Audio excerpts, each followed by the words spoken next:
have your conference ID number?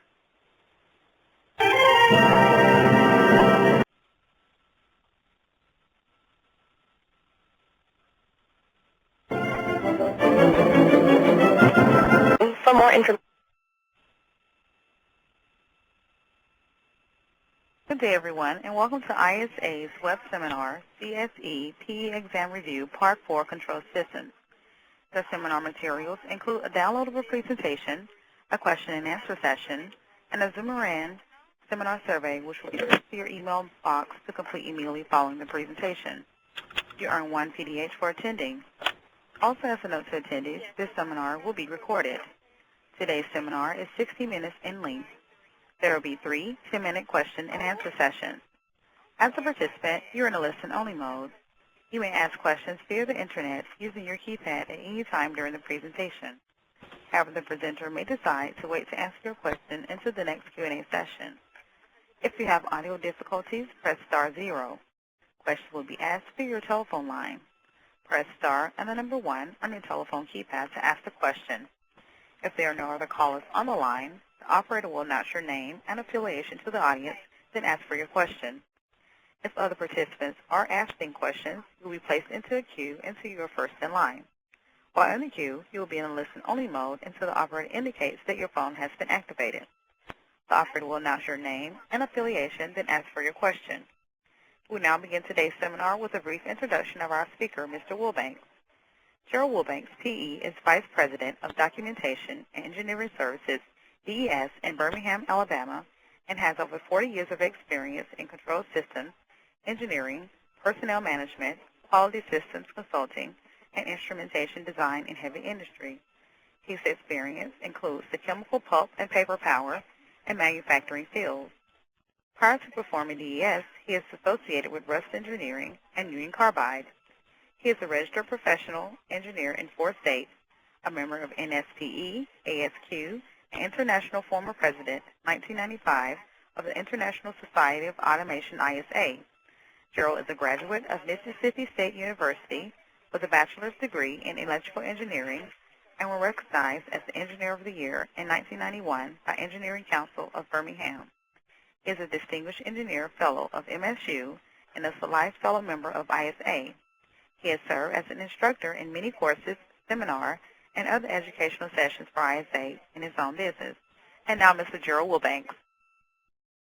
Thank you very much, Kanisha, and I'd like to welcome each one of you to this 4th seminar in our 6-part series dealing with the Control Systems Professional Engineer Examination Review, where we try to find ways to assist you in effectively studying for and being successful in taking the professional engineer examination. Again, I commend each one of you for taking part in this, and we sincerely hope that this will be a benefit and assistance to you, and that's our one and only total goal as far as this seminar series is concerned.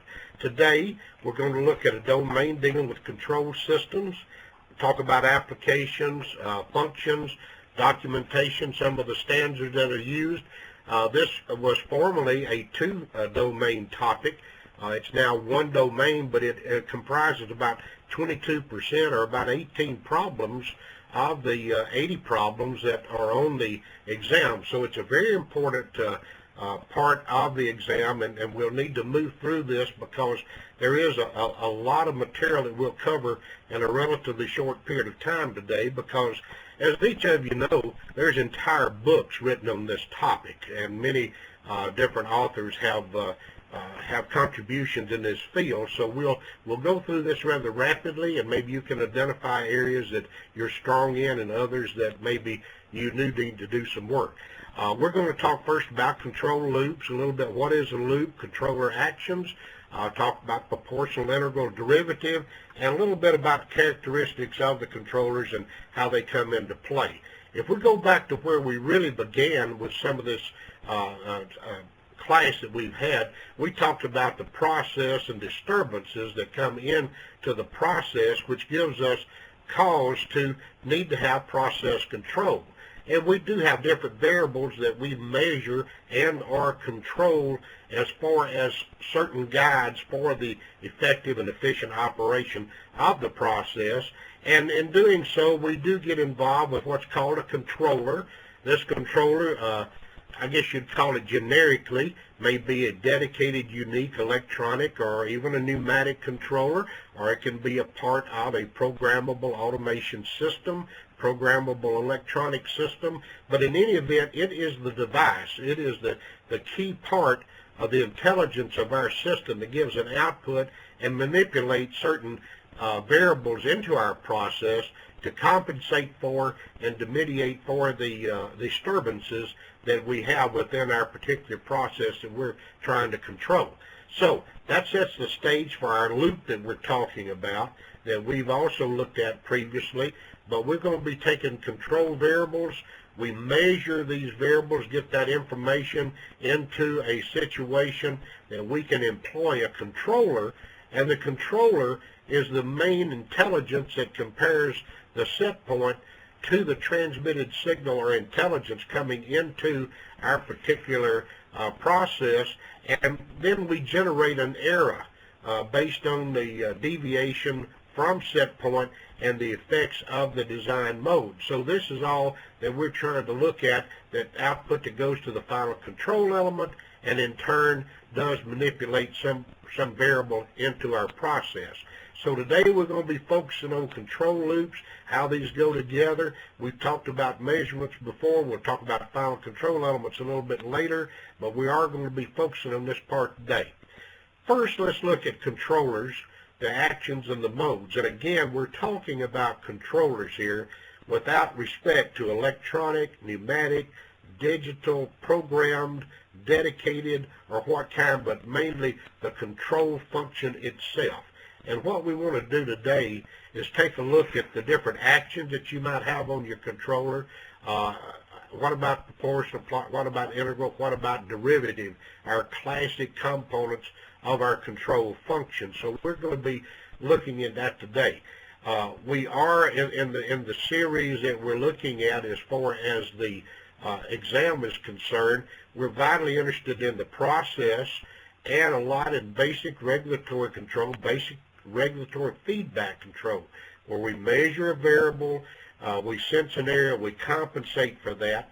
Later on in our seminar series, we will talk about safety systems, safety instrumented systems, the actual segregated controls that we may need. And also today, though, we will also touch base a little bit with some of the advanced regulatory control, ratio, cascade, and feed forward. And that will be the limits pretty much of what we will look at with respect to the control systems PE exam. That's the various levels that we do find that are involved as far as the exam is concerned.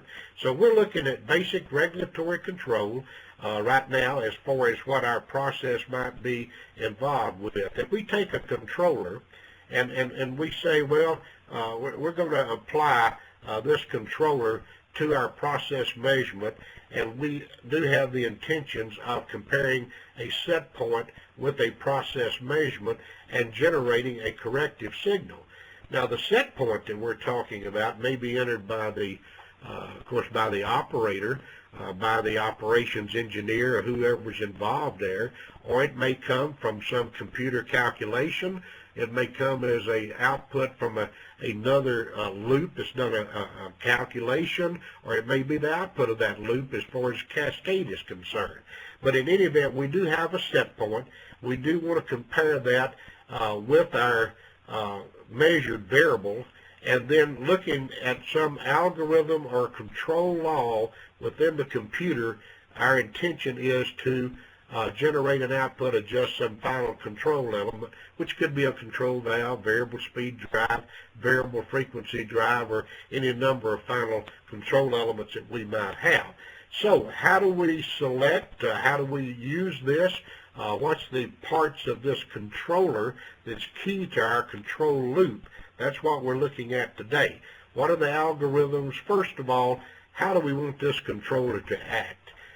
We mentioned the algorithms that we have, or control law, that's imposed in our controller. We'll talk about three-mode and two-mode control here in just a moment. But the first thing we actually have to look at is if our measurement exceeds our set point, and we have a corrective, we have an error, and we're going to generate a corrective signal via this controller output, then how do we want the controller itself to act? Do we want an increasing measurement above the set point to increase the controller output? That, if we do that, and we determine that by analyzing the loop, that would be a direct acting controller.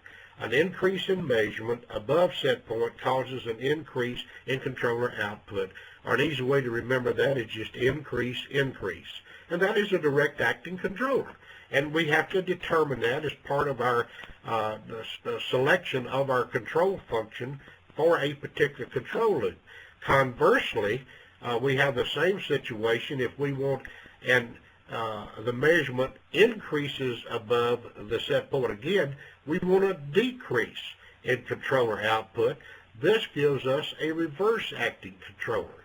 So direct acting or reverse acting, selected on the basis of how the process is functioning, how the final control element reacts with changes in input to it, we must select the controller action, and we can have reverse or direct acting control, whichever is appropriate for the particular circumstance that you're dealing with. For instance, let's look at a practical example here. In this particular case, we are measuring a temperature. We have a product that is coming in from some location, going through our heat exchanger and back out, and we're measuring the temperature because we want to control that temperature by comparing that measurement to a set point that we show here by just an adjustment on the controller. Again, that could be a remote or a local set point. But then once we do that, we do compare the two, and we generate a corrective signal after our final control element, in this case, a control valve. Well, what type of control do we need? Well, in this particular case, we have looked at this with steam being added to the heat exchanger for the heating of the medium, and a air-to-open final control element or fail-closed situation has been selected. We select that based on the failure desirability for that particular control system. Well, if this is going to be air to open, if our measurement exceeds our set point, that means we're getting a little bit too warm, and we would want to begin to close that air to open valve, which fails closed. So we'd want to have a decreasing output. So it would be increase, decrease action, and that in turn would say we need a reverse acting controller for this particular situation.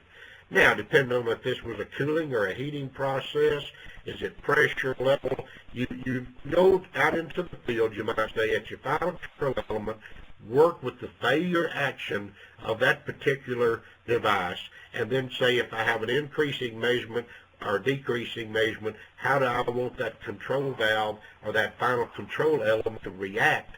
Then you select the direct or reverse action for the controller based on that analysis of the particular loop that you have. So that's how you would go about selecting that. Okay, now, once we have that selected, or we're beginning to look at that, what do we need as far as our algorithm or control law with regard to our control function?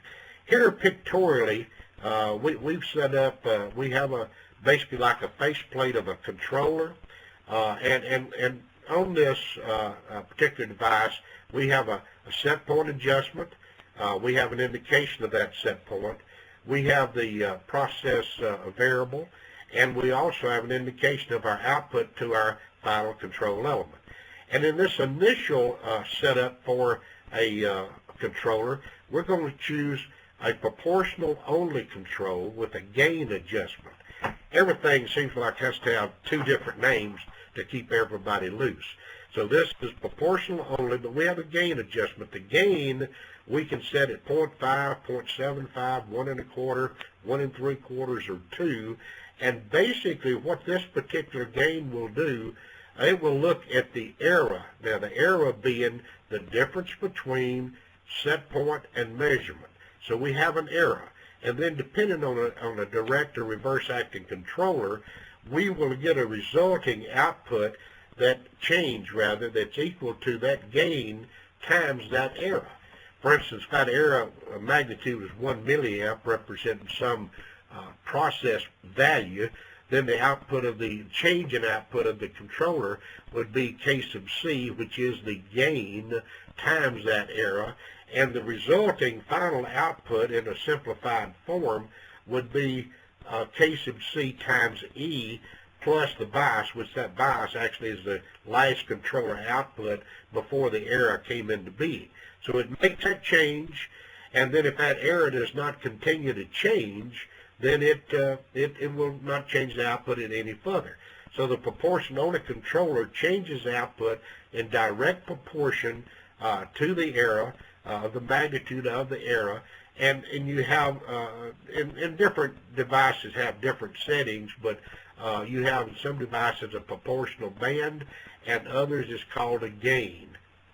The gain being the change in output to produce a change in the input, and they're related to each other as shown in this particular proportional band versus gain. A gain of 1 is a proportional band of 100%, a gain of 0.5 is a proportional band of 200%, and then the higher the gain, you narrow down the proportional band to the point where you have a gain of infinity, so to speak, a gain of infinity, then the proportional band is actually 0%, and that makes it an on-off controller, actually. That's what an on-off controller becomes. It's a controller with an infinite gain and with a 0% proportional band. So that's proportional-only control. The drawback to proportional-only control is that you do not necessarily return, and probably will not return, to the set point. And if you want to return to the set point, we have to add another function called integral action or reset. Again, you've got to have two names for about anything, I think, but integral or reset. Now, this is the controller action that the output is proportional to the time integral of the input. In other words, as long as the error does exist, the controller will continue to repeat the proportional action that's called for until the error becomes 0. And this reset action normally is set up in repeats per minute or minutes per repeat. And the equations that we're going to be dealing with, it's going to be minutes per repeat, or integral time T sub I. And again, they're the reciprocal of each other, as you can readily see in this particular layout, so that minutes per repeat of 2 is 1/2 repeat per minute, and it works in the same proportion. So T sub I is our integral time in minutes per repeat, and we add integral action so that we can go back to set point and maintain control. This contribution is shown in this slide at this point, where the contribution is 1 over T sub I times the integral of the error with respect to time. That's the contribution by the integral or reset action. And then your net new output is equal to the combination. We see here the combination of the proportional change in combination with the new integral factor. And notice that these two do interact, and you do have an interaction between the two, but proportional based on the magnitude of the error and the change of the error, whereas the integral is based on actually the actual magnitude of the error with respect to time, and it will not be satisfied until there is no error existing as far as the measurement is concerned. So now we've added a separate, in addition to our gain adjustment, we now have a reset adjustment or changes in our integral time, and in our case we're talking about minutes per repeat. So we have that set up, and that's a two-mode controller, PI control. In some cases there's a third action called derivative or rate action, which gives us our D function of our PID control. And in this particular one, This control action is the output is proportional to the rate of change of the input. Now keep in mind, the rate of change of the input is the error. The input is the error, which is the difference between the set point and measurement. So the faster or slower that change is taking place, you can add derivative or rate action, which was called in the olden days, as we say, pre-act or anticipatory. That means, yeah, I don't have much offset. In fact, I may not have hardly any, but I'm still getting a slight change. It may be a slow process, and I'm looking ahead. I'm anticipating. I'm pre-acting, and I'm taking corrective action based on what I know is going to happen as an end result. And this is called derivative of rate based on the rate of change.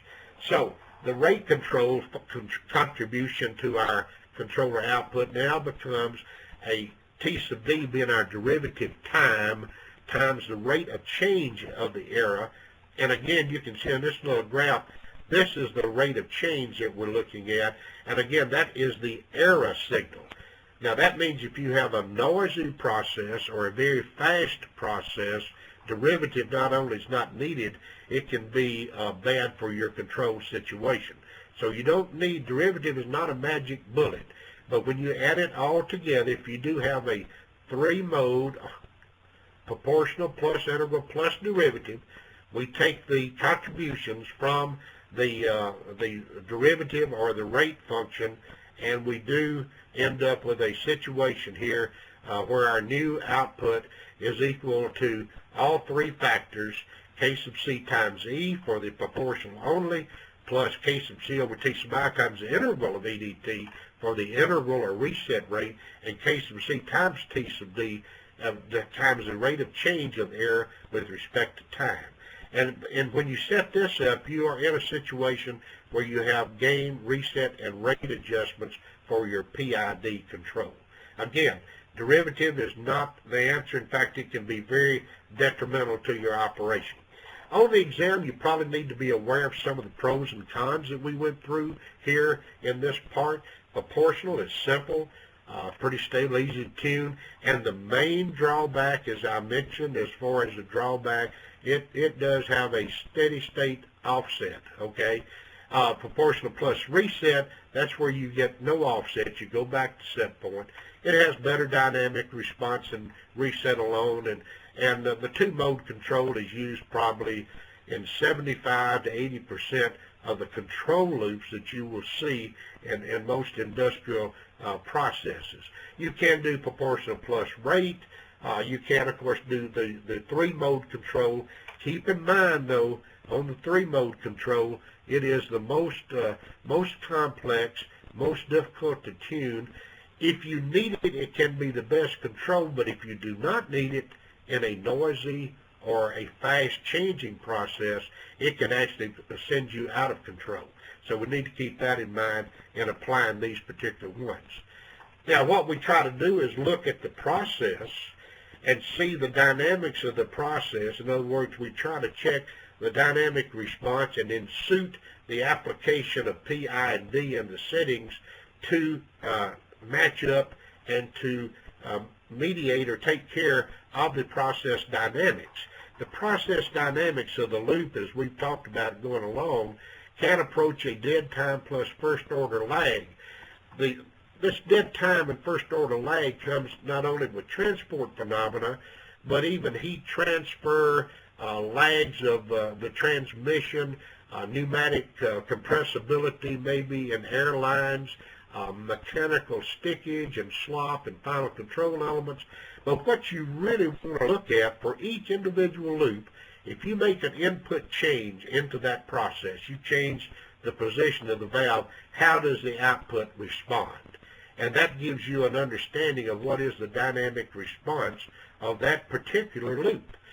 This would be showing how that a change in the input, this is the same exact time, but we experience a situation where nothing takes place for a little bit, and our time is moving left to right. This time that nothing takes place, and we're looking at our process variable measurement, we call that the dead time. That's the time that we made the change, nothing took place, and then our process began to change. We would call that the dead time, and this would be different for every individual process control loop. Then we also, at the same time that we're doing that, we might have a change in input.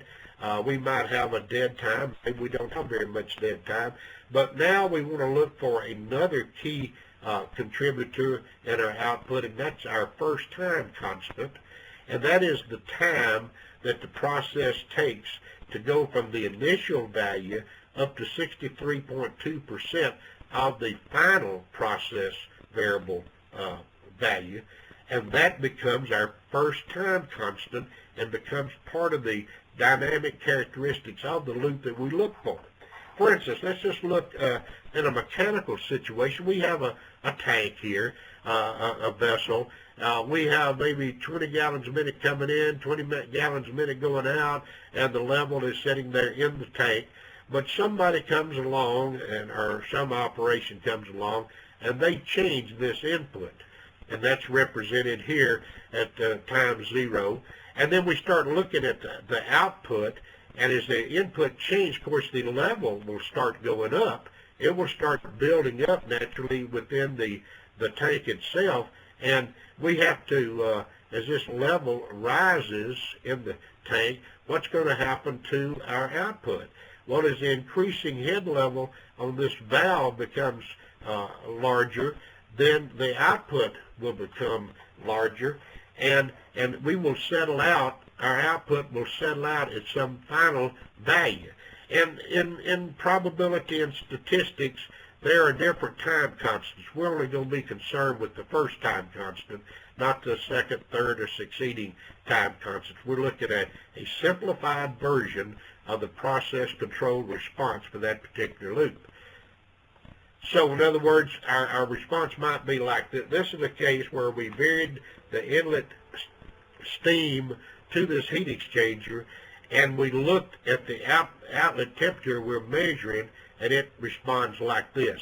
This is indicating here that we have a dead time, and then we will also have a first time constant in the time that it takes for the process variable to reach 63.2% of its final value. Or the net result is shown here with the dead time and the first time constant. And again, these are both in seconds or percent or partial minutes, as the case may be, but they are basically a time situation. And later on, that will come into play as far as tuning is concerned. And if we look at tuning, why are we tuning? Well, we're tuning a loop. We have a P or PI or 3-mode PID. We need to tune our control loop to match up with the dynamic response of the particular loop that we have. So we do want to tune, and we want it to get better control. Now, what we're looking for, if we get a change or an upset disturbance into our process control system, what happens to our process? If we make a set point change, for example, we elevate our set point change, then we look at our process. How does our process variable relate to that type of change or set point adjustment, as the case might be? What is an acceptable response? Well, one thing people will talk about is called a 1/4 decay ratio. That is a case if you looked at a disturbance and you actually checked the response, and you checked 2 successive peaks, and you did a mathematical equation on that, and it came out to be 1/4, and then it settles right on out to the set point. That's called a 1/4 decay ratio. That indicates pretty lively control, but a reasonable return to the set point. However, maybe an even better one might be if we could minimize the control overshoot, but without endangering overdamping, we could bring a response that might look like this. Now, if the time frame on these two curves are the same, the critically damped number 2 response here would be preferable. This would be called critically damped also, critically damped. However, we have to be careful that we don't overdamp and our response is way too sluggish. Conversely, we want to be careful and not try to minimize the rise time, or we might end up with a situation like this that just oscillates out of control. So you don't want to underdamp, and you don't want to overdamp. You're looking for critical damp or minimizing overshoot or corner decay ratio. So excuse my graphics there a little bit, but that's what you're trying to do in response to a set point change. That's some terminology that we'll talk about. This is a tuning map that shows relationship between gain and reset. And as you see, we've got a situation here that we have increasing reset action across the top. We have increasing gain or increasing proportional action down in this direction. And what we're looking for is a situation that a combination of adding some reset, cutting back on proportional, gives us a better response without going to the two extremes of being underdamped or to the extreme of being overdamped. And we're trying to get, so this is a tuning map that you can refer to as far as seeing how the two controller modes interact. Keep in mind, fast reset is more repeats per minute. That's less minutes per repeat. So keep in mind the definition of these terms, just like you have to watch your units on anything you're dealing with on the exam. We're going to go through just a couple of quick ones called an open loop testing, the Ziegler-Nichols open loop testing and tuning. It's always important to have the process near the normal operating point, because that is where your control valve is at its normal operation. Your process is normally in its normal operating point, and then the controller in manual, basically what you're trying to do is impose a change in that controller output, observe that response, measure some parameters from that, and then plug this into some equations that can give you a starting point for the values for the tuning constants that you might want to begin with. This would be, if you could record this, as you can see, we're looking for the process gain, the dead time, and the time constant. And again, just like we looked at back at another point, we make a change in valve position, we observe the response of the process, and then we're after recording the dead time, the time it takes to reach 63.2% of the measurement as first time constant, and also looking at the change in the valve position percentage-wise to the change in the measurement percentage-wise to get a value that we call the process gain. This is taking into account all the dynamics of the loop, the measurement device, the dynamics of the transmitter, the dynamics of the control function, the final control element, mechanical, electrical, pneumatic characteristics. All this works together to give you the final result that you're interested in. So you record these, then you go to a parameter equation, this being an open loop method called Ziegler-Nichols. The Ziegler-Nichols were two men that worked for a company, and they run many tests on many different processes, and they came up with these responses for the P, the PI, and the PID control modes. If you have proportional only, as you can see from the equation, it's the time constant divided by K sub P times T sub D. If you go to the 2 mode, you cut back a little bit on your gain there, about 90% of it, because you're adding some minutes per repeat on the T sub I. Then if you go to the 3 mode control, you increase your proportional action, you decrease your integral time, but you're increasing your reset action as you add a derivative time into the 3 mode to give you the 3 mode control. So you would plug those values in there, get your initial settings that you were looking for the gain, for the integral time, and for the derivative time.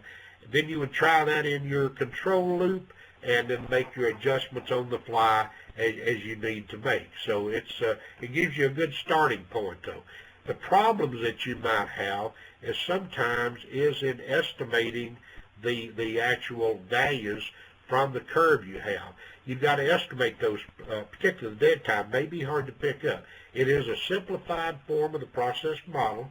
The actual process may be more complicated than that. Your controller is not in the normal operating mode, and you may not be able to make a step size change big enough to interpret the response. And it may not be damped enough for a set point change. So it'll have to be fine-tuned, just as you do in many situations. Make some adjustments, take that into account, do some trial and error adjustments, and move ahead with your process. Another method is called the closed loop, and I think you can see why it's closed loop, because the controller is going to be on automatic. Notice again, we want the process near the normal operating point, okay? Now, you begin with gain only, no reset, no derivative. Now, the key to this is you start inducing sustained oscillations by gradually increasing the controller gain. Once you get this into a constant oscillation, you only have two values to record, the ultimate period and the ultimate gain. So it's a little bit easier from that standpoint, but it's also hard to induce those oscillations. And what you try to do, you're seeking to get a constant oscillation so that you can record piece of U and case of C that it took to accomplish that. And what you have to do is be ready to make changes. If the oscillations die out rapidly, you got to increase your gain setting. If it becomes too oscillatory, you have to decrease the gain settings, because you are wanting to arrive at a situation of constant oscillation and record the two values that you'll use in setting up the tuning constants for this particular loop. So this is the closed loop method. These are the corresponding tuning parameters for proportional, proportional interval, and PID, as we looked at before. And again, since you only have two values, if it's proportional only, you just cut it back to half of the ultimate gain and make that your gain setting. If you do go to 2 mode, notice again you cut back a little bit on your gain as you add some interval time depending upon the ultimate period that you had.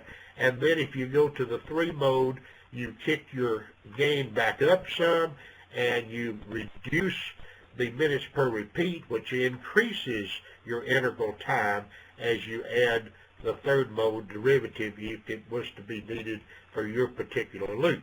So that's just some tuning parameters and guides that you have. The closed loop, you may not be able to get the process to oscillate like you want it to. It may take several tests. Then the operations people are all upset with you. So it is a little bit difficult to achieve, but it can be very satisfying. The good points is you are in the normal operating mode, which is the automatic mode. It's no artificial form of the process, and you can estimate your data a lot easier in this particular one. Now, I don't know what type of problems you might have as far as the controller, but you should have some problems that'll deal with selecting the controller action and how it works with the final control element. You might have some things where you have to select the mode of control and understand process characteristics, a little bit about the response. And these are just some key points that are interesting from your controller function, whether you have a dedicated, unique pneumatic, electronic, digital loop, or if it's part of a PLC distributed system. All of these basics still work together, and I think they're important concepts that you need to be aware of. Okay, Kanisha, we're going to pause right now to see if we have any questions from anybody out there. And if you have a question, just let Kanisha know. Kanisha, I'll turn it over to you. At this time, I would like to remind everyone, in order to ask a question, press star and the number 1 on your telephone keypad. We'll pause for just one moment to compile the Q&A roster. Again, that's star and the number 1 to ask a question. Your first question comes from Charles Nielsen from Progress Energy. Okay, Charles, go ahead. Yeah, it's actually just the copy of the handout material that I got seems to be out of date. I was wondering if you'd be able Oh, to really? resend that out. Yeah, I'm missing a whole bunch of the slides that you have. Ah, okay. We will make a note of that. It should be exactly what we're used here, but it could have been somebody picked the wrong file because we did update this from last year, and Yeah, so I may just be the only perhaps that's what's happened there. I apologize for that, and I'm sure that can be corrected. Well, thank you. Thank you, Charles. Again, that's star and the number 1 to ask a question.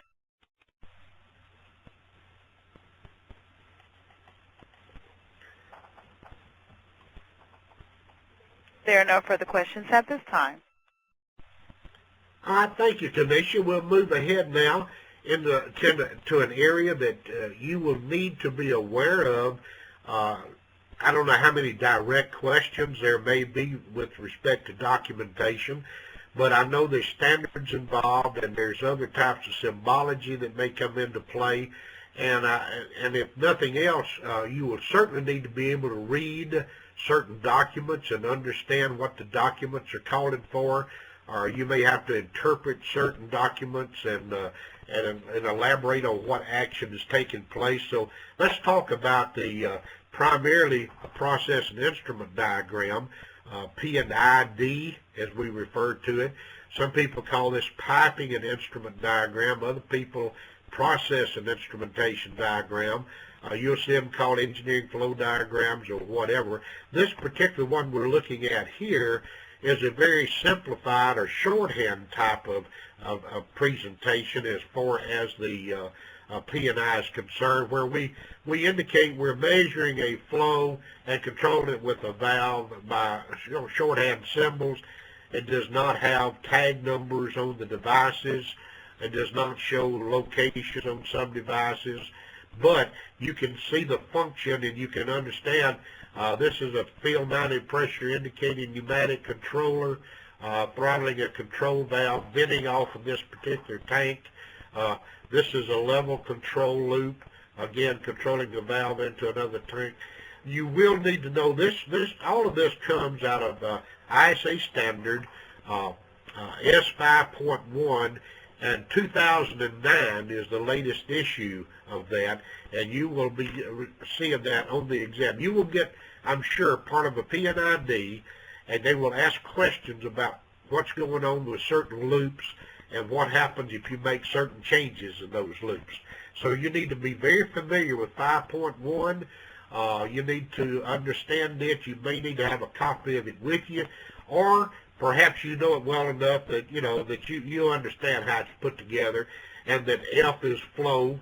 If you're going to put together a flow loop, you'd start in with F, and if it's a flow indicating controller, FIC. But you need to know these identification letters that would be used for any device that's called out on a P&ID. And again, this is all in S5.1.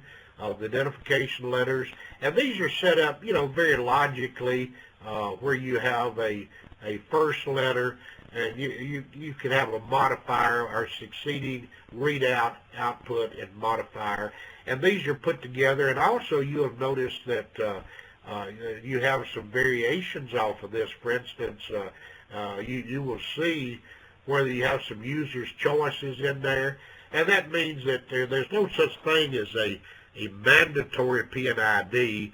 A standard is a consensus best way of doing something, and then it's modified by the user to suit their particular situation. So these are guides, or these are standards that's been adopted, but it's not regulations or it's not law or anything. So each loop, all the devices will have identification letters, and then they will be displayed using a instrument and function symbology situation that will be very important also. For instance, this line, when it says discrete instrument, is talking about this is a unique or a dedicated device. It's something you can hold in your hand. And that particular device then is going to be identified. Is it field mounted, primary location normally accessible to the operator, not accessible to the operator, or is it in an auxiliary location normally accessible to the operator? And that's determined, as you can see, by a use of a circle with line or dashed lines as part of it. But in any case, those are discrete, unique, or individual instruments that can be located, that can be hit in the hand, so to speak, or is mounted in some location. Now, basic process control system is what we used to call our shared display, shared control. This is part of a programmable software system like in a PLC, a DCS, programmable electronic controller. That means there is no unique discrete device, but it's the circle really with the box around it. It has the similar meaning, except that it's software. It is programmed, and it connects to each other, connects to the field devices or whatever, but it's accessible to the operator, not accessible to the operator by this symbology.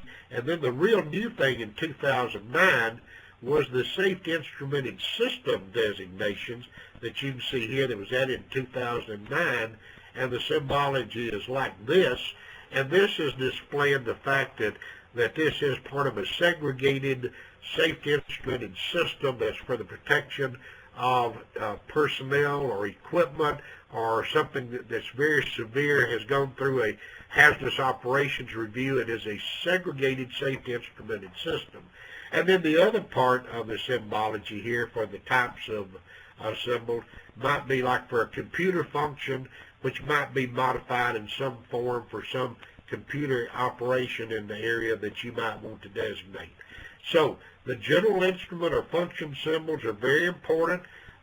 Again, these are the 2009 version of this, which is relatively new and will be used on the exam that'll be given in October with the new specification.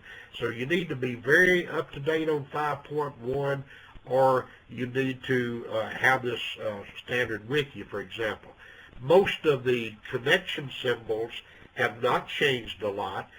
Pneumatics is still the same, electronics, hydraulics, capillary tubing, electromagnetic signal guided, and I think we had the wireless, some of the electromagnetic wireless before.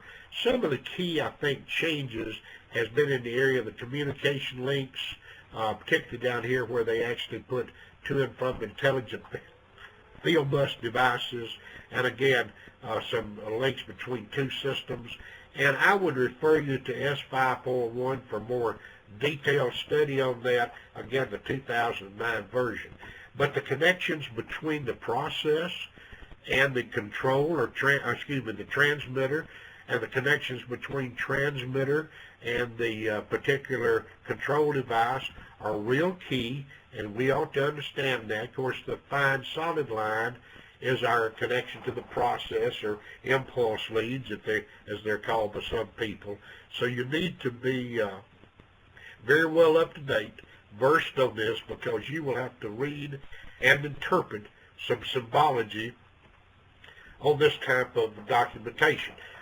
Putting these together, and that's the best way to look at it, just look at it put together. Here's a situation, flow transmitter 123, this is the output electronically to the basic process control system and the output to a valve. Here's a pneumatic situation the same way. So you can see how it's put together. You use the symbology as you need. I just put a few of these in there just for samples. This is showing a smart device transmission, a hard situation. Also, as I mentioned, one of the newer symbology additions has been the field bus signal transmission. And again, you may have your own way of doing this. It's different from this, but be aware that on the exam they should be using standard ISA symbology. So don't look for your symbology to be on here, but look for the standards to be in there for the industry. Also, this has not really changed. The failure designations for fail open, either you put FO or you put ATC, or you show the little arrow, or fail closed. You can see the different failure situations and how the valves can be determined, exactly how they operate. and you can see which way they fail as you select your, as you go in and look at, should this be a direct or reverse acting controller, etc., etc. Notice too, the three-way valve, they always show the fail open F to C in this particular case, and in the four-way A to C and D to B, as far as that's the de-energized or the failure situation that you would run into. So the 5 control elements, a lot of information we put on the P&I, and here's just a multitude of special flow measuring element symbols as an example. Some people use all of these, some people do not choose to use some of the signals. Of course, we're very familiar with the orifice plate restriction, turbine flow meters. These are all put. Magnetic flow meters might look like something like this. Positive displacement. Some people use modification of these, but again, this is S5.1 table 5.2.3. I would refer you to that to look at those for greater detail and to see how you might need to interpret those on the examination. Level devices, again, different types of symbols, again, found in the same table. You can go every way from your radar type, ball floats, sonic or single point radiation, dip tubes, all different kinds of symbology. So I would refer you to that, and you certainly need to be familiar with it, or perhaps have a copy of 5.1 with you. A lot of processes have flow transmitters. Here's an example showing some different examples. The first one we have here is the orifice plate with orifice flanges on the DP cell. That next one is the orifice plate with the taps in the pipe. It might be radius taps, as we talked about, or a vena contracta, might even be pipe taps. And here's an interior tube, a pitot tube, and there's a complete set of different types of indication symbology for the P&IDs that certainly will come into play that you need to be aware of. The differential pressure, this is showing the DP hydrostatic head type, electronic signal output, level indicating transmitter. It's in loop 99. That is a dedicated, discrete, field-mounted electronic device. You can get all this information right off the P&ID. So you need to be very well versed on that as you go into it. Again, I would refer you that one of the key ones is the ISA 5.1 2009 instrumentation symbols identification. There's also one for loop diagrams. There's one for binary process symbols, symbology for discrete functions. So any of the Series 5 would be very appropriate to be versed on, or even to have accessible to you during the exam. Now, other diagrams, other documentation, we're not going to get into that in this particular class because we really just don't have the time to do that, and we'd run into too long a time. But you need to be aware of loop diagrams, which is the detail individually of each individual loop, showing the connections, the wiring, the tubing, how it's interwired, this type of thing.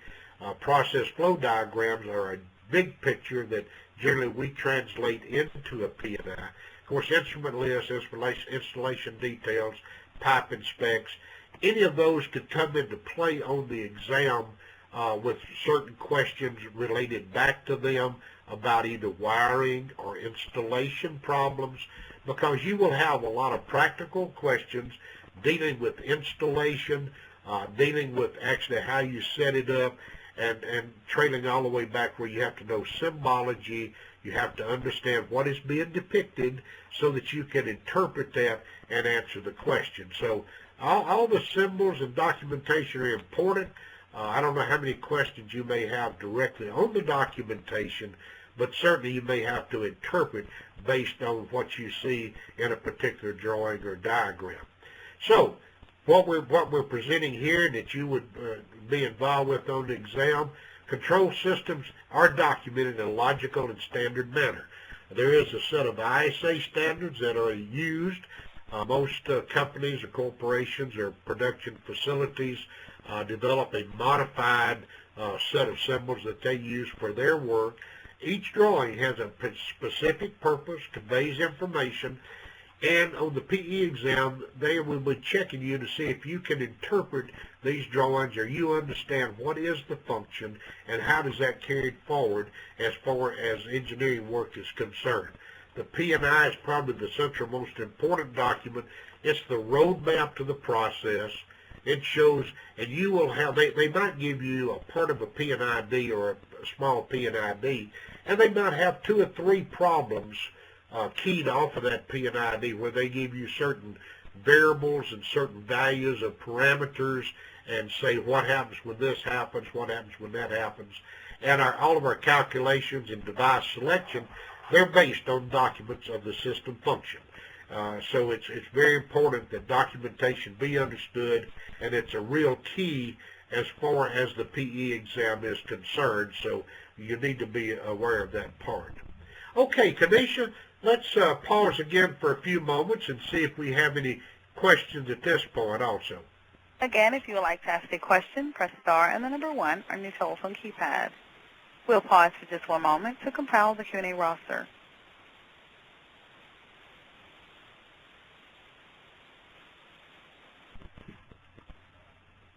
There are no questions at this time. All right, thank you very much, Kanisha, and we'll proceed ahead to our third section. We have been talking primarily under basic regulatory feedback control, and we've talked about the 3 modes of control. We've talked about tuning those. We've talked about the symbology to depict that and the various types of symbols, identification that can be used in control loops to depict that. Now we're going to talk about a few items, or 3 in particular. You might call them advanced control or different types of control that you don't see quite as often but are very valuable, and you will probably have some test problems to check your knowledge in these situations. First one is ratio control. Basically, it's just the flow rate of one stream paces the flow rate of another stream. You might see this involved in a blending, a mixing, some type of combination where you need to put 2 materials together in a fixed relationship for some sort of a recipe, blend, or whatever it might be. This first depiction we have, we call it a wild flow because we have no control over that particular flow. Some other unit, some other location is actually controlling that flow based on some need for a level or a temperature or whatever. But we do need to measure that flow if we're going to do any ratio work. And it's very important. I'll probably ask you right now, an FY with such a symbol as that, do you know what that is? I'm sure most of you do. That's a square root extractor. This is being actually shown as a pneumatic loop with an external square root extractor called an FY, or flow computing, because it's, and why do we extract the square root? And we should remember back from our earlier discussions, because the flow through an orifice plate is directly proportional to the square root of the differential. So we have to extract the square root in order to be able to have a linear flow signal. We take that signal and apply it to a device we're going to call an FFC, or it could be FFIC. Now this particular device is a flow ratio controller, or a flow ratio indicating controller, as the case might be.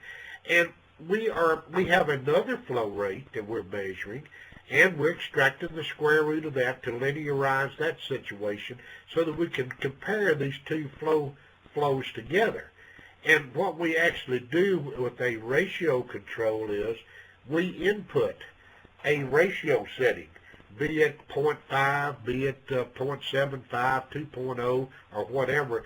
The ratio that we would like our controlled flow, which is represented here, to maintain in a relationship to the wild flow.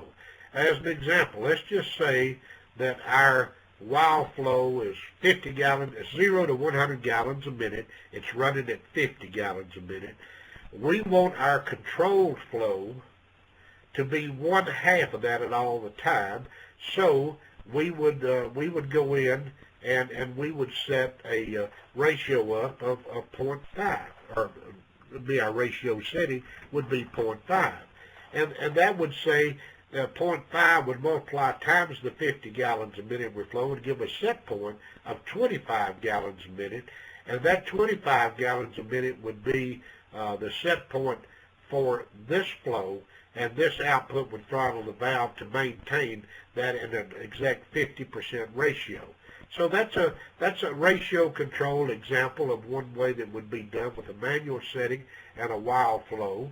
Or we might have a situation in this case where we're looking at, say, a hydrocarbon going through a valve and a measurement device into a mixing tee, and then the resultant onto a reactor.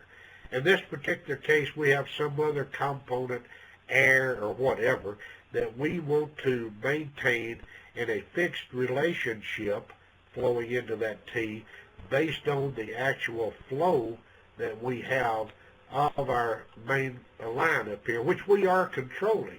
We're controlling it by this flow controller. We adjust the set point, we control that flow, but notice also that we feed that flow signal over to a secondary flow ratio controller. We've shown a little bit more complicated here, which looks at the airflow, and it does adjust the output of the controller to the valve to maintain the airflow in some relationship, which we have inserted via our adjustment at this point of the ratio, and we do control that air in direct proportion to the hydrocarbon. So very useful for blending, mixing applications, and we need to be aware of that. Or we can have an automatic ratio set. This is an example of a furnace.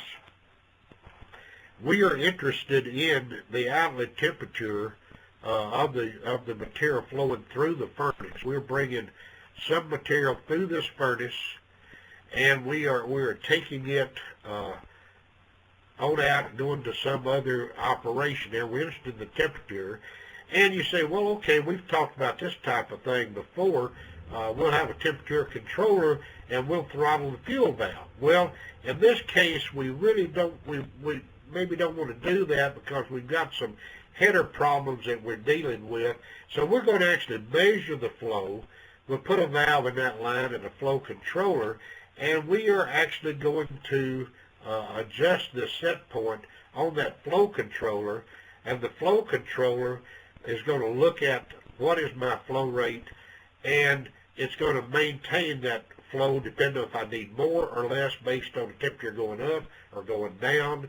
And also we're going to take that same flow signal, and instead of inputting a manual ratio setting to adjust the set point on the airflow controller, we're going to actually measure the oxygen, excess oxygen going out the stack to see if we're having an efficient combustion that's taking place.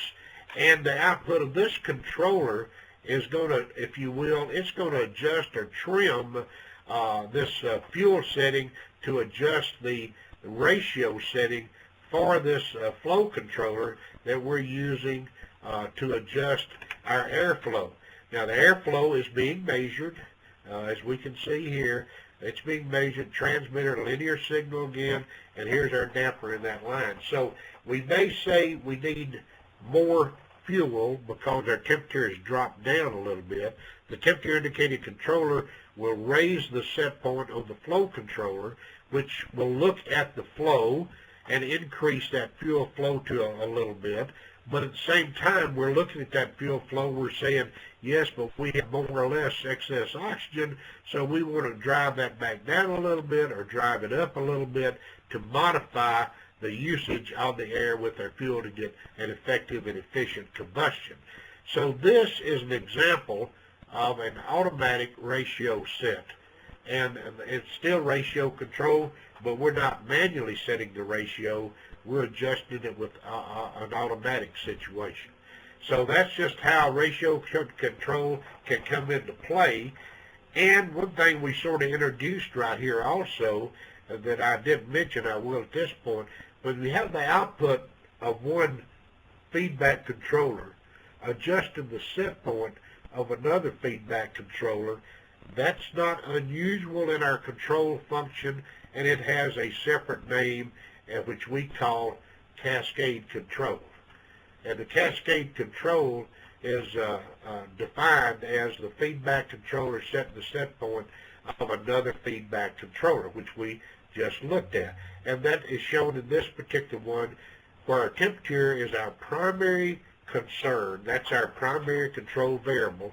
We do have a temperature indicating controller, but instead of that output adjusting the control valve directly, we take the output to a secondary controller, put that as the set point of the secondary controller, and then the secondary controller is looking at the flow, and a linearized flow, and maintaining the flow rate by adjusting the control valve. And we do that sometimes because we have fast and slow loops, and we have disturbances that can impact our primary variable that we can take care of with a faster loop and maintain the integrity of our primary loop. And that introduces a couple of other terms.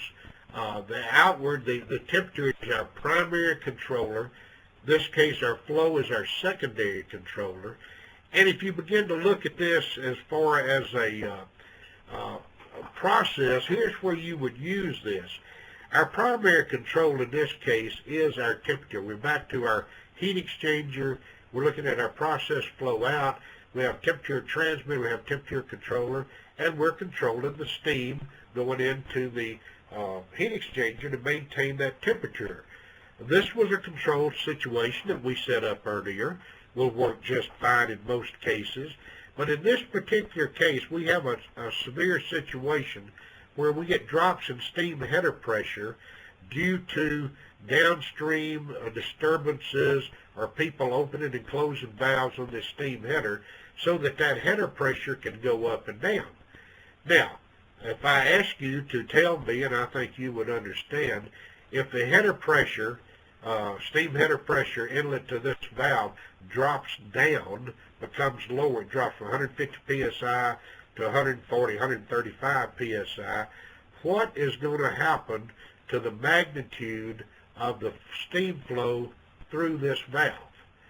Well, as you know, it's going to drop some because we have a lower P1 or inlet pressure to our control valve.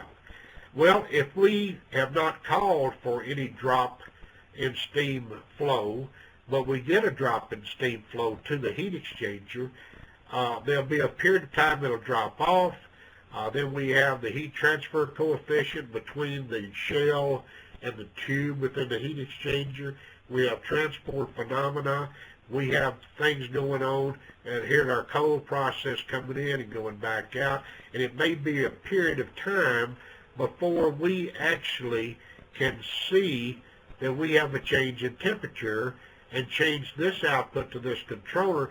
Meanwhile, now we've got the time lags and other things that are going on with respect to this output to this valve. And so a period of time we are out of control, we're off set point, we're delivering product that because of the steam header pressure, we have paid a penalty at the temperature controller, and our outlet temperature suffers as a result of that. Well, what can we do about that? Well, one thing we can do is employ cascade control. And this is where we look at the same drop in header pressure, but what we're going to do this time, instead of letting the output go directly to the control valve, we're going to put a flow indicating controller in that's actually looking at the steam flow coming to the heat exchanger. Now when our steam header pressure drops down, what will happen immediately to our flow and our flow measurement? It will start dropping down. That signal immediately tells the controller that I'm dropping in steam flow, and that controller will start adjusting the output to the steam valve to maintain the steam flow that our temperature transmitter and controller over here has said we need. The resultant is our primary control stays on set point, That's our temperature, and we vary the steam flow valve position to maintain a consistent flow to the heat exchanger, and therefore we do not pay the feedback penalty to flow controller. In fact, there is a minimum controller, a minimum effect of the temperature variation due to our cascade control. So this is a great application of cascade control, and you will see this on occasion. And if you do a block diagram of this and really get a feel for what you have with respect to this, our main process, our outer loop, our primary controller is our temperature. That's the temperature. That's what we're interested in. Temperature is a very slow loop, but as it varies, it will look at the set point and the temperature, and we will adjust the output, but instead of going to the control valve, it becomes the set point to an inner loop, which is our flow measurement, our secondary loop, our inner process that we throttle to maintain a satisfactory flow rate in here to maintain our main process temperature control. So what we end up with is an outer loop that's slower. That's all. The outer is our primary, also called our master control loop. And then the inner loop is the secondary or the slave loop. Now, this is a basic setup, basic use of cascade control, which you will see in many processes see it used. Well, I thought I had another slide at this point. I would like to point out that that inner loop should be faster when compared to the speed of the outer loop. And as I said, in this case, we have temperature in our outer primary master loop, which is a slow process. Our inner loop, which will be much faster because it's the secondary slave and it is a fast flow loop. So you can overcome the disturbances by taking up the variations in that faster inner loop than you can in the outer loop. So that is an application and use of cascade control, where the output of the one feedback controller adjusts the set point on a second feedback controller. Now let's look at another type of control called feed-forward control. And basically it comes down to, if you can measure a disturbance before it impacts the process and make a correction to compensate for that disturbance as it takes place or as it reaches the process, then you wouldn't actually come off set point. You would be feeding forward the disturbance measurement, making the adjustments as it takes place so that you do not have actually a departure from set point. Now you say, well, isn't that a little theoretical? Well, actually it is, and it's a little hard to apply, particularly in its purest standpoint, because first of all, you've got to be able to measure the disturbance. Then you've got to know what to do to compensate for the disturbance, and you must know when. That is, what's the time schedule to take the compensating action. Those are some very tough requirements that you run into. And the easiest way I would know to explain this, if I'm driving down a road at 60 miles per hour on level ground in a perfect control, but I'm in control and I'm feed forward, and by that I mean I'm going to look down the road 1 mile, there's a slight incline, and I can measure what that angle of incline is, and I know so I've been able to measure the disturbance. It's a certain incline in the road. I know what to do to compensate for the disturbance, and that is I need to give some more gas to my car, and I know when to do it because I'm driving 60 miles an hour and it's 1 mile away, so in 1 minute I need to do that. And just as I reach that incline and I haven't left set point, which is 60 miles per hour, I start giving just a little bit of gas, and I maintain 60 miles per hour right up the incline and up the hill. Is that possible? Well, again, theoretically, if you can measure, if you know what to do and know when to do it, that can be done. But it's awful hard. This shows basically what you have to do. If a disturbance, maybe it's an incoming flow rate, incoming temperature, some disturbance, you can't measure thunder showers or impeller wearing or whatever like that. But if you can sense that disturbance, put in a feed-forward controller, set the set point on that, so you say, I'm going to adjust this control valve so that this manipulated variable will reach the process at the same time that this colder material or more flow reaches the process. I can control my output, where that output is a temperature or flow or pressure or whatever.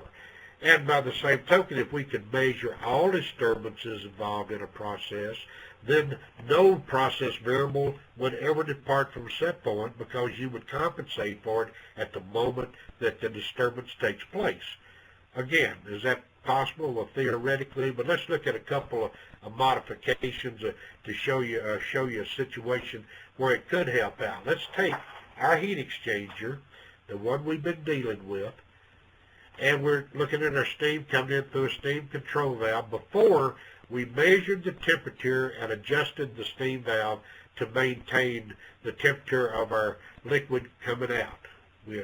Now we're going to take the output of the temperature controller, and we're going to adjust the set point to a secondary control, which is actually going to be cascade control.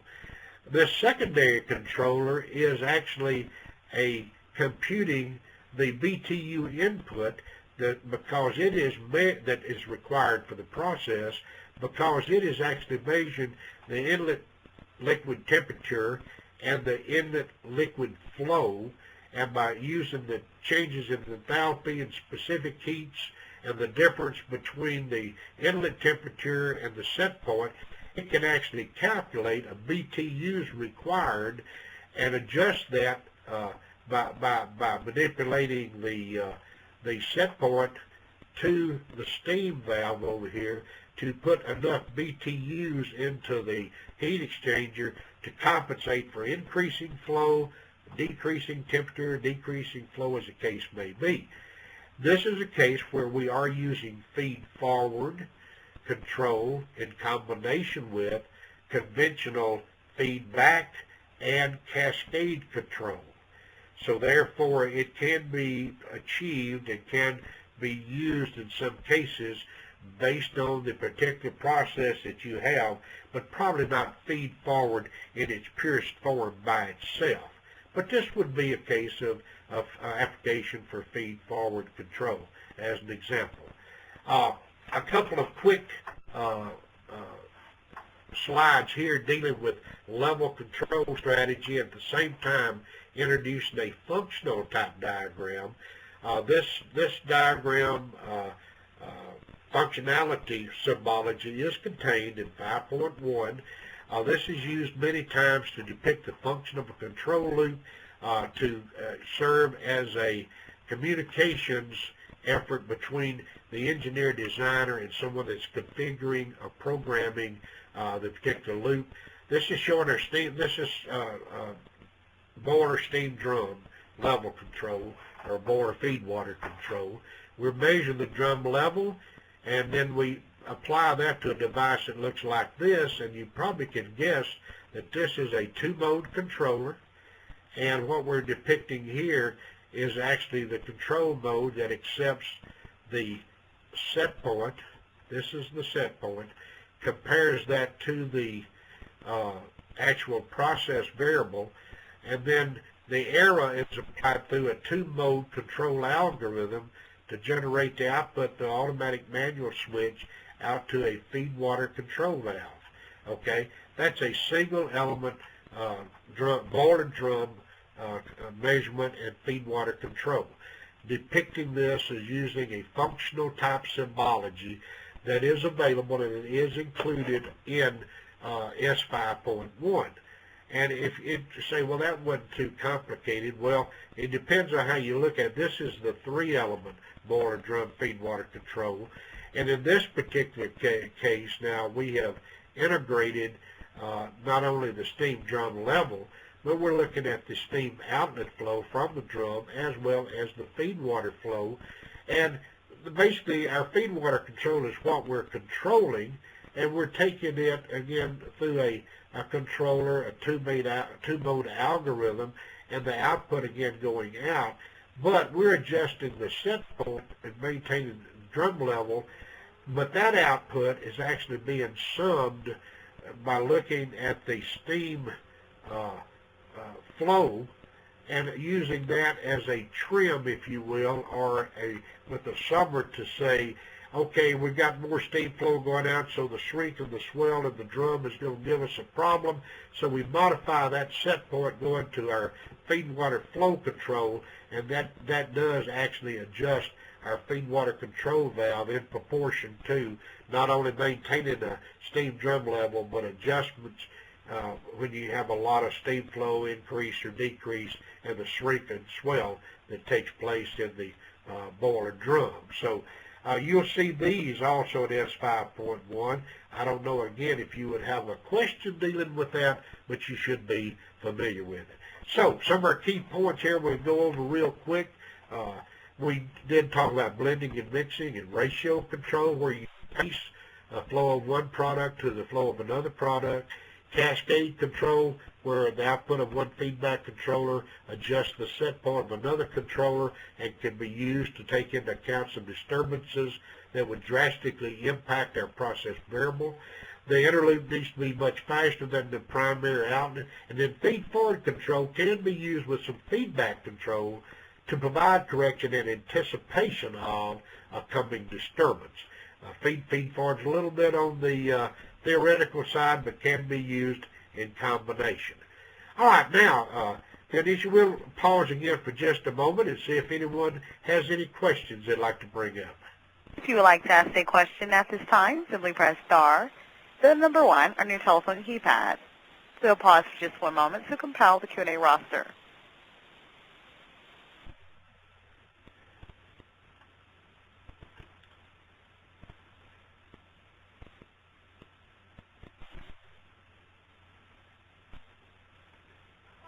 There are no questions at this time. All right, thank you very much, Kanisha. Now we'd like to pause here for a moment and get some feedback, if you don't mind. I'm going to put up the poll slide. If you could, let us know how many people are at your site, and so we'll have that feedback for purposes of our records. I would appreciate it very much, and we'll just let everybody have their input there for a moment, and then we will proceed with the conclusion. We got some sample problems we want to look at, and we'll proceed with that in just a moment. All right. Thank you very much. I think we've got most of the input there. As anyone else, thank you very much.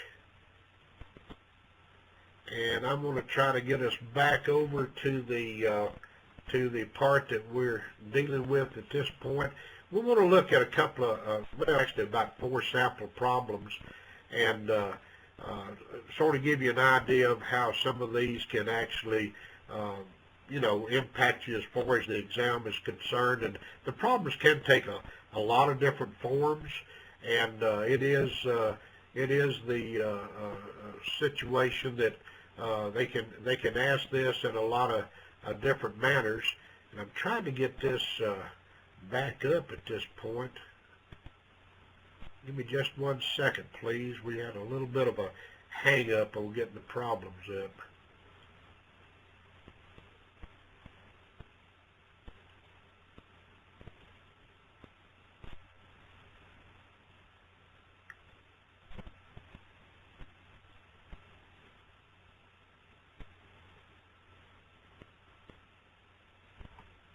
Sometimes when I deal with technology, I manage to get off base a little bit. So in any event, here's sample exam question number 1. Now this could be a sample of how they might answer. According to ISA Standard 5.1, instrumentation symbols and identification in terms of record, record, or recording can be applied to which of the following. And we have some different answers here that we have to make some choices from. We say graphical data in a strip or circular chart, table of numerical data in a computer memory, or a listing of alarms by a control computer. And then this particular one, they gave us those, and then they said, is it 1 and 2, 2 and 3, 1 and 3, or 1, 2, and 3? And you say, well, I don't have S5.1 handy. Well, then you would have to, as I say, use some deductive reasoning or some logic imply and answer the question as best you can. If you have S5.1, and unfortunately sometimes the question will come from that, but if you didn't have, think about it, graphical data in a strip or circular chart, data in a computer memory, and you're looking for the terms record, recording, listing. If you have a listing, a table, or graphical data, doesn't it seem logical, or it would seem to me, though I don't have it in front of me, that all three of those would be a form of recording or record or something of that kind, and that the answer here would be D. The correct selection would be D. So, you know, if you didn't have S5.1, hopefully you can reason that out a little bit. All right, let's look at sample exam question number 2. The control algorithm for a flow control loop is under consideration. It is determined the flow must be maintained near set point with little or no offset, and the signal will be rapid response and noisy.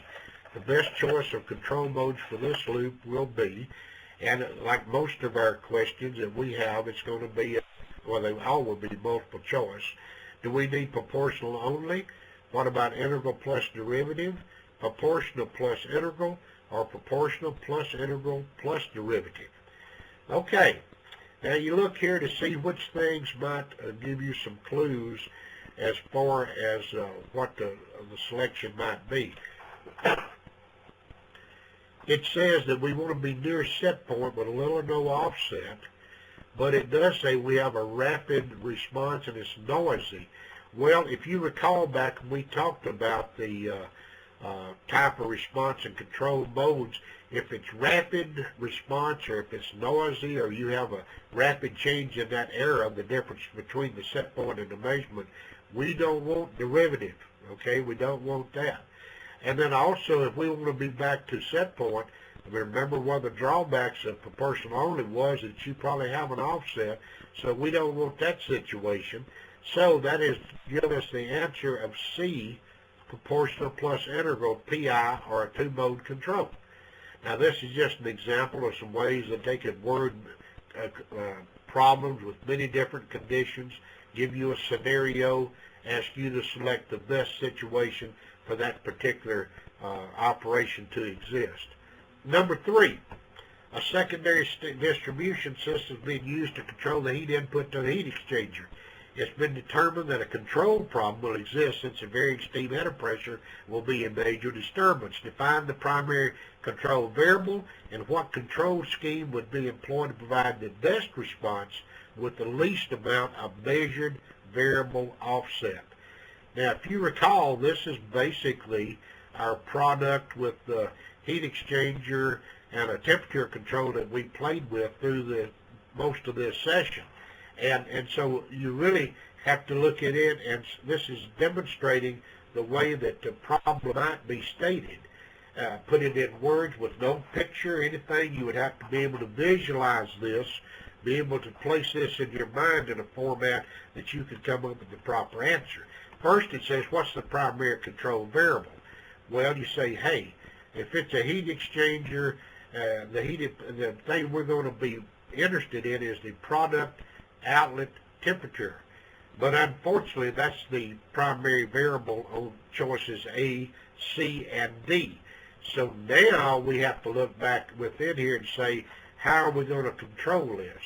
Well, do we want to do it with header pressure feed-forward control, where we're measuring the header pressure? And notice we said that we have a varying steam header situation here. Do we want to feed-forward control on that? Or do we want to have the temperature cascading the steam flow? Or do we want to have direct feedback control? Well, we started with direct feedback control and decided that it would not be the best thing because of the varying steam header pressure. So we're come down now, we have two choices. We've eliminated B, and we've eliminated D, so we got A and C. And remember the difficulties of implementing a direct feed-forward control. We could do that, but what are we really going to want to do? We want to really maintain the steam flow at settings or at values that would give us a good temperature situation. So I would not try to implement the header pressure feed-forward control, but instead would take choice C, which is the product outlet temperature, with the temperature cascading the steam flow. So that would be your best choice in this particular case on this problem.